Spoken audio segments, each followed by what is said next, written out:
welcome to Our Crazy Life Scotland and a little video of my book recommendations. As you might know, I spent most of last week ill in my bed, and to pass the time I was listening to a lot of books and I really enjoyed some of them. So I thought I would just come on here and let you know what they were in case you fancy doing a bit of reading yourself. Let's face it, a lot of us have got a lot of time on our hands just now, so why not do some reading to help pass the time? And also, if you are one of the amazing key workers who are keeping the country running, I would imagine you're having a really hard time of it at work, doing really long hours and being really stressed out. And reading can be a good way to escape all that and help you unwind when you get home. So you might want to read some books as well. So let's get into them. So the first category that I'm going to talk about is chick lit and romance, because that's the perfect escapism, isn't it? Just let's get into a world of someone else's romantic problems for a change. Now, the books in particular that I listen to, now I have to say, I keep saying listen to because I listen to books on Audible rather than reading them. A few different reasons. One of the main ones is I really lose myself in the characters when someone else is reading it to me, especially if it's a good narrator. There's some pretty poor narrators out there, but some of them are excellent and it helps you really get into the character. But whether or not you read or listen to them, all of these books are available in either format, and I will try to link them below for you in this video as well. So the chick lit books that I'm going to talk about are the Me Before You trilogy by Jojo Moyes. Now, I read Me Before You way back. It's a 2012 book, and then it was turned into a film in 2016. Now, I read the book and I loved it, and then I watched the film and was a bit meh. The film wasn't great, but the book was really good. And for anyone who hasn't read that book before, I'll just read out the little blurb from the back of the book for you. So it says, they had nothing in common until love gave them everything to lose. Louisa Clark is an ordinary girl living an exceedingly ordinary life. Steady boyfriend, close family, who has barely been further afield than their tiny village. She takes a badly needed job working for ex-Master of the Universe, Will Traynor, who is wheelchair bound after an accident. Will has always lived a huge life, big deals, extreme sports, worldwide travel, and now he's pretty sure he cannot live the way he is. Will is acerbic, moody, bossy, but Lou refuses to treat him with kid gloves, and soon his happiness means more to her than she expected. When she learns that Will has shocking plans of his own, she sets out to show him that life is still worth living. A love story for this generation and perfect for fans of John Green's The Fault in Our Stars, Me Before You brings to life two people who couldn't have less in common. A heartbreakingly romantic novel that asks, what do you do when making the person you love happy also means breaking your own heart? Now that is an excellent book. This isn't one that I read last week. I read it years ago and really enjoyed it. But last week I discovered that it's now part of a trilogy. So many people were really interested in Lou's life that they wanted to know what happened next. So the author went on and wrote 2 more books. And the second book in the trilogy is called After You. And let me tell you what that's about. Right, so the blurb about After You is, when one story ends, another begins. Lou Clark has lots of questions, like how it is she's ended up working in an airport bar, spending every shift watching other people jet off to new places. Or why the flat she's owned for a year still doesn't feel like home. Whether her close-knit family can forgive her for what she did 18 months ago. And will she ever get over the love of her life? What Lou does know for certain is that something has to change. Then one night it does. But does the stranger on her doorstep hold the answer Lou is searching for, or just more questions? Close the door and life continues. Simple, ordered, safe. Open it and she risks everything. Lou once made a promise to live, and if she's going to keep it, she has to invite them in. So it doesn't give much away, but it basically, that one moment in Lou's life helps her to turn her life around, and it's a really feel-good book. It really is. And then at the end of that book, you're like, so what happens next? But thankfully thankfully, Jojo Moyes has written another book to tell us what happens next. And that book is called Still Me. And I'll just tell you what that one's about. Lou Clark knows too many things. She knows how many miles lie between her new home in New York and her new boyfriend Sam in London. She knows her employer is a good man and she knows his wife is keeping a secret from him. What Lou doesn't know is she's about to meet someone who's going to turn her whole life upside down. Thanks, Jack. Because George will remind her so much of a man she used to know that it'll hurt. Lou won't know what to do next, but she knows that whatever she chooses is going to change everything. So that's a brief synopsis of the Me Before You trilogy. And I have to say, there's just something about the character Lou Clark and her family that really intrigues me. None of the stories are the most exciting, as in there's not a lot of action from start to finish, but you really get gripped by the story of each book, and I really got sucked into them, really enjoyed them. Just a nice bit of escapism. And it does raise some questions as well, especially the first one raises some moral questions as well. Very good books. Highly recommend.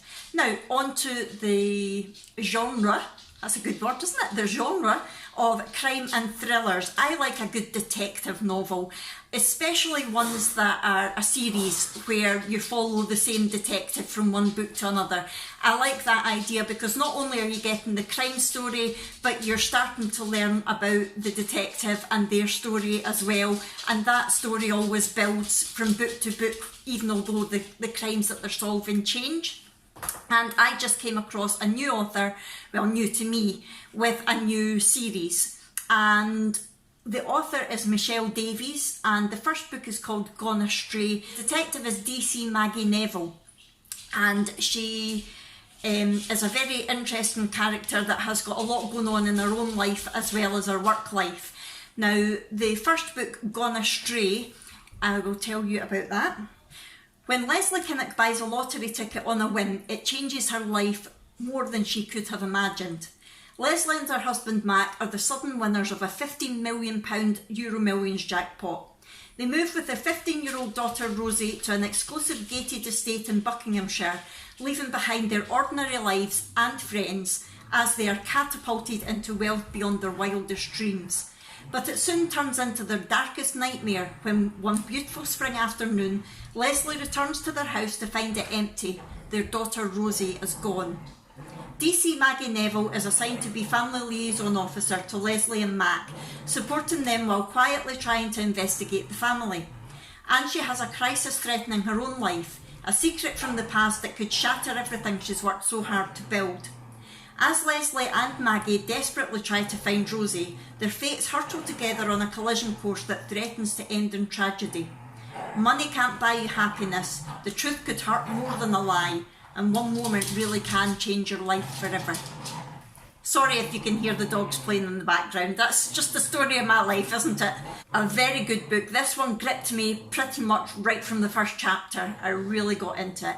And like I say, you do get the story of Maggie the detective, but also the family involved and all the people surrounding them. And it's one of those whodunits that you think, oh, it was them. Oh no, was it them? Oh, what have they got to do with it? And yeah, really good, really enjoyed it. So as soon as I finished reading that book, I moved on to the second book, which I am still listening to at the moment. Yeah, so I don't know how good the ending is, but I'm really enjoying it so far. So I thought I would tell you about it anyway. And that one's called Wrong Place. I'll just tell you the blurb about that. Right, so Wrong Place.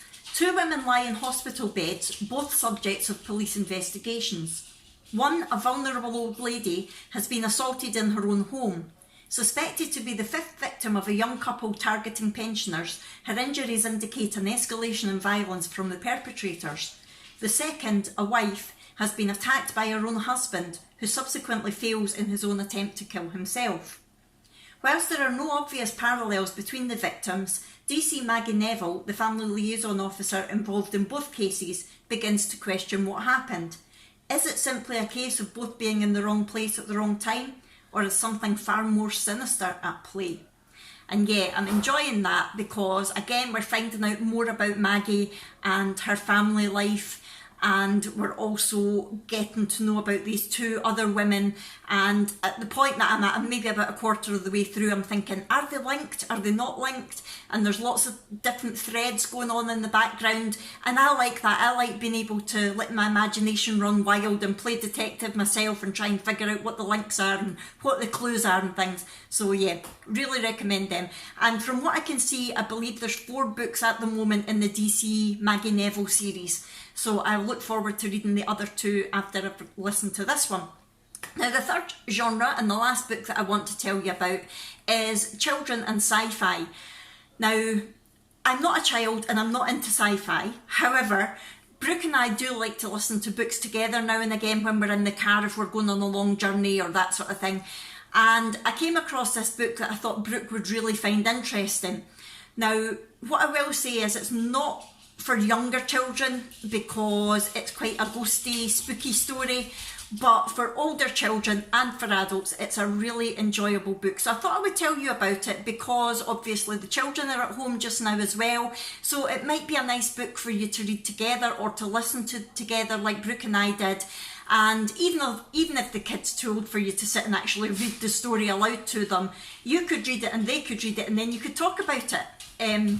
Because Brooke and I had some really interesting discussions during the book when we were listening to different things, and the way that she perceived some of the characters and the way that I perceived some of the characters were quite different sometimes.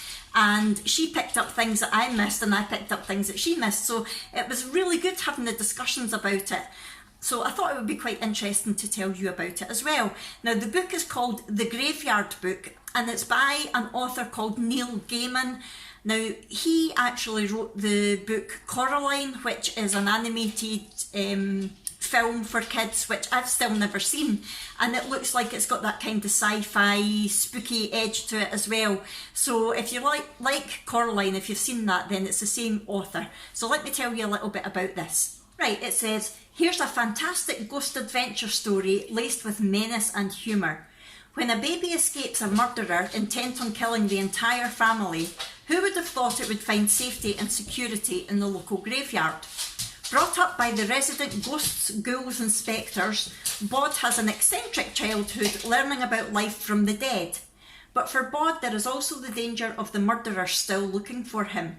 After all, he is the last remaining member of the family. A stunningly original novel deftly constructed over 8 chapters, featuring every second year of Bod's life from babyhood to adolescence. Will Bod survive to be a man?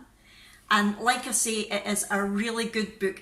Now, I would say some of the language in it is quite difficult again for younger children as well. It's definitely aimed at older children, but it does grip you. There are bits that your mind can wander a little bit and it's quite slow, but it had Brooke gripped. Brooke is 10 and it had her gripped. She loves reading anyway, but she also likes spooky stories and ghosty stories and things, so it was ideal. So if you've got kids that like that, or if you just like that sort of thing yourself, I certainly wouldn't say that it's too young for an adult. I really enjoyed it. So even if you don't want to read it along with your kids, read it yourself. Honestly, it's a really, really good book. I found it was very funny in bits, but it was quite intriguing as well.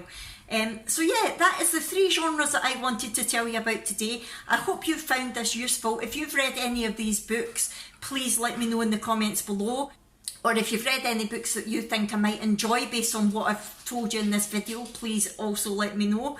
And if you have liked this, if you want any more book reviews, because I listen to audiobooks all the time, I don't sleep very well, so I listen to books through the night quite a lot. So there's a lot that I've enjoyed, a lot that I haven't enjoyed as well. So if there's any other books that you would like me to tell you about, please also let me know. So if you haven't already, please hit the thumbs up button if you've enjoyed this and subscribe.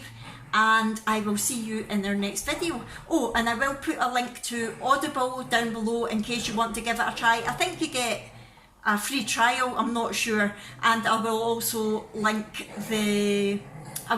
in Amazon links to all the books that I've spoken about below as well. None of them are affiliated in any way. It's just in case you fancy having a little read of them yourself. Right, I'll see you next time. Bye!